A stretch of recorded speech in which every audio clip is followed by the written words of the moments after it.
Puji nama Tuhan, jemaat Tuhan. Sebelum kita mendengar renungan di malam hari ini, kita tundukkan kepala, kita berdoa.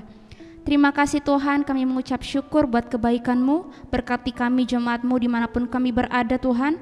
Pada saat ini kami menyiapkan seluruh hidup kami, terlebih hati kami, untuk diisi oleh kebenaran firman-Mu. Biarlah firman-Mu ini jatuh di tanah hati kami yang paling baik, sehingga itu bukan hanya bertumbuh tetapi berbuah untuk hormat kemuliaan nama-Mu. Berkati setiap kami dan Tuhan mampukan kami untuk melakukan setiap kehendak-Mu di dalam kehidupan kami. Di dalam nama Tuhan Yesus kami berdoa, haleluya, amin. Puji nama Tuhan, jemaat Tuhan yang dikasihi Tuhan. Di malam hari ini renungan saya ambil dalam kitab Yohanes pasal yang pertama ayat yang ke-14. Yohanes pasal yang pertama ayat yang ke-14. Demikian bunyi firman Tuhan.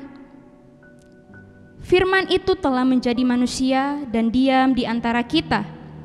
Dan kita telah melihat kemuliaannya, yaitu kemuliaan yang diberikan kepadanya sebagai anak tunggal Bapa, penuh kasih karunia dan kebenaran. Puji nama Tuhan, jemaat Tuhan. Arti kata firman dalam bahasa Yunani adalah logia, yang berarti perkataan atau kata-kata, pikiran, konsep, dan ungkapan. Yohanes memberitahu bahwa dari permulaan firman itu sudah ada, dan ia tidak lain adalah Allah itu sendiri. Firman jadi manusia, ini berbicara tentang reinkarnasi Allah menjadi manusia, menjadi sama dengan manusia di level manusia. Dia turun untuk bertemu dengan manusia. Wujud firman yang keluar dari Allah yaitu Yesus sendiri. Kalau kita baca di dalam Yohanes pasal yang pertama ayat 18, tidak seorang pun yang pernah melihat Allah, tetapi anak tunggal Allah yang ada di pangkuan Bapa, dialah yang menyatakannya. Wujud firman yang keluar dari Allah yaitu Yesus sendiri. Yesus yang menyatakannya, jemaat Tuhan. Contoh, ketika saya dikenal dari kata-kata saya, tetapi tidak tahu saya itu wujudnya seperti apa. Demikian juga Allah dikenal dengan firman-Nya, tapi tidak tahu wujud Allah itu seperti apa. Nah, Yesus dia menjadi manusia, menyatakannya kepada kita semua jemaat Tuhan. Kenapa Allah harus menjadi manusia? Apa visi Allah sebenarnya? Manusia yang jatuh ke dalam dosa sudah tidak lagi mengenal pribadi Allah. Manusia yang sudah jatuh ke dalam dosa sudah tidak mengenal sifat-sifat Allah. Manusia yang sudah jatuh ke dalam dosa juga tidak mengenal kasih Allah. Reinkarnasi Allah menjadi manusia memang tidak masuk akal jemaat Tuhan. Tetapi inilah kasih Allah di dalam kehidupan kita. Allah mampu menjadi manusia dan dia mau menjadi manusia. Karena apa? Karena cintanya kepada kita semua, dia mau melakukan itu.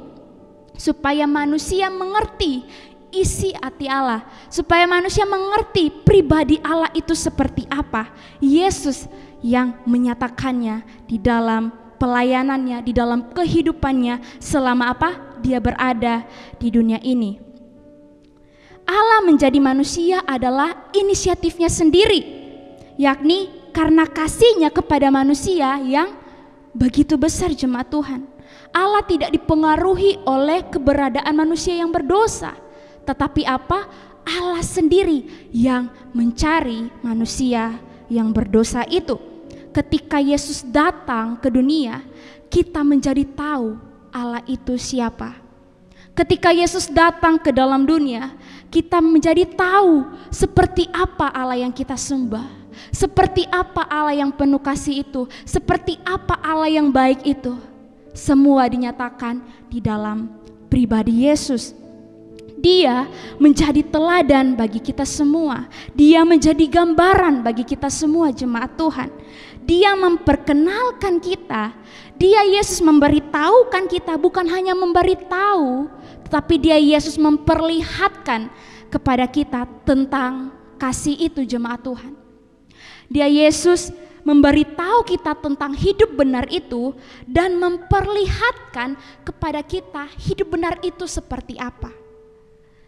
Dia memperlihatkan dan memberitahu kita mengasihi itu apa. Dia memberitahu dan memperlihatkan kita mengampuni itu apa. Dia juga sebagai manusia, jemaat Tuhan, selama berada di dalam dunia ini, bukan berarti dia bebas dari segala pencobaan, bukan berarti dia bebas dari segala penderitaan, tidak. Tetapi dia, Allah, firman yang menjadi manusia, dia juga mengalami yang namanya pencobaan, jemaat Tuhan. Dia juga mengalami yang namanya penderitaan, sama seperti kita manusia. Tetapi penderitaan yang dia alami itu lebih, ada penderitaan yang luar biasa. Karena apa? Dia menanggung setiap dosa-dosa kita umat manusia.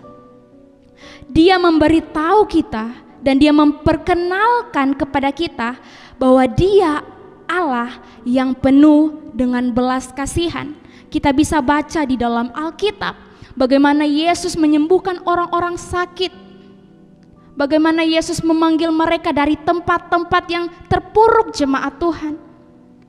Bagaimana Tuhan Yesus tidak memandang mereka itu siapa, tidak memandang fisik, tidak memandang bentuk mereka, tapi Allah mengasihi mereka. Dia penuh dengan belas kasihan, dia mau mengampuni, dia mau melakukan kesembuhan, jemaat Tuhan. Bahkan dia melakukan mujizat-mujizat di dalam kehidupan orang-orang pada waktu itu. Dia memperkenalkan bahwa dia Allah yang penuh dengan belas kasihan. Dia memberitahu kita dan memperlihatkan kepada kita bahwa dia Allah yang adil, jemaat Tuhan. Ketika waktu seorang perempuan yang didapatkan bersinah, jemaat Tuhan, dia memperlihatkan bahwa dia Allah yang adil. Ingat, dia sebagai manusia, tetapi dia tidak berdosa. Dia manusia sejati dan dia juga adalah Allah yang sejati, jemaat Tuhan. Ketika perempuan yang didapatkan bersinah itu, apa yang Yesus lakukan?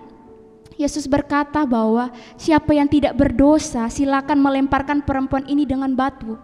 Tetapi apa? Tidak ada yang melakukan itu. Dan Yesus pun sendiri, sebenarnya dia yang tidak berdosa bisa melakukan itu, tetapi dia tidak melakukannya, jemaat Tuhan. Bukan berarti Yesus membiarkan dosa itu terjadi. Dosa tetap dosa, tetapi apa yang Yesus katakan? Pergilah dan jangan melakukan dosa lagi, jemaat Tuhan.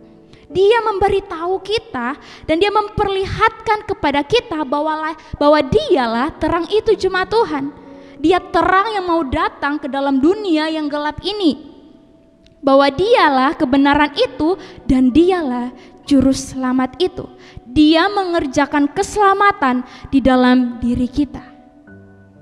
Dia memperlihatkan, dia memberitahukan kepada kita bahwa dia Allah yang penuh kasih. Dia memperlihatkan kepada kita bahwa dia adalah Allah yang baik, jemaat Tuhan. Dan kita yang telah mengenal Allah, dan kita yang telah melihat kasih Allah itu, bahkan terlebih kita yang merasakan kasih Allah itu, jemaat Tuhan, kita wajib untuk hidup menurut apa yang Tuhan mau. Kita wajib hidup apa? Di dalam kasih. Karena kita telah merasakan kasih Allah di dalam kehidupan kita, kita wajib melakukan kebenaran, jemaat Tuhan. Karena apa? Kita telah menerima kasih itu di dalam kehidupan kita. Oleh sebab itu, kasih yang ada di dalam kehidupan kita harus kita hidupi, jemaat Tuhan. Yesus, firman yang jadi manusia. Puji nama Tuhan. Demikianlah renungan di malam hari ini. Mari kita tundukkan kepala, kita berdoa. Terima kasih Tuhan, kami bersyukur atas firman-Mu. Terima kasih Tuhan, kami bersyukur buat kasih setia Tuhan di dalam kehidupan kami, buat setiap kebaikan-Mu dalam kehidupan kami Tuhan. Terima kasih buat pengorbanan-Mu, terima kasih ya Tuhan buat semua yang telah Tuhan lakukan di dalam kehidupan kami, bahwa kami ya Tuhan untuk semakin setia, dan bahwa kami untuk hidup di dalam kebenaran-Mu, mengikut Engkau Tuhan, dan biarlah ya Tuhan Yesus memampukan kami dalam melakukan apa yang menjadi kehendak Tuhan di dalam kehidupan kami. Terima kasih Tuhan bila firman-Mu ini tertanam di hati kami Tuhan, dan kami sebagai manusia kami tetap menyadari bahwa Tuhan kasih-Mu begitu besar dalam kehidupan kami. Terima kasih Tuhan, kami bersyukur Tuhan, kami berdoa bagi bangsa kami terus taruh ke dalam tangan-Mu. Tuhan Yesus tolong bangsa kami ini, agar bangsa kami ya Tuhan dipulihkan, sehingga ya Tuhan boleh semakin membaik keadaan yang ada hari-hari ini Tuhan. Kami boleh kembali bersama-sama berkumpul, beribadah, beraktivitas, melakukan segala kegiatan kami. Dan biarlah Tuhan Yesus Engkau pulihkan keadaan yang ada di kota Jogja ini Tuhan, biarlah boleh semakin membaik ke depannya. Terima kasih Tuhan, berkati jemaat-Mu yang ada di tempat ini, berkati hamba-Mu Tuhan yang ada di tempat ini. Biarlah kami semua Tuhan dijaga, dilindungi di dalam Engkau. Terima kasih Tuhan, di dalam nama Tuhan Yesus kami mengucap syukur dan berdoa kepada-Mu. Haleluya. Amin.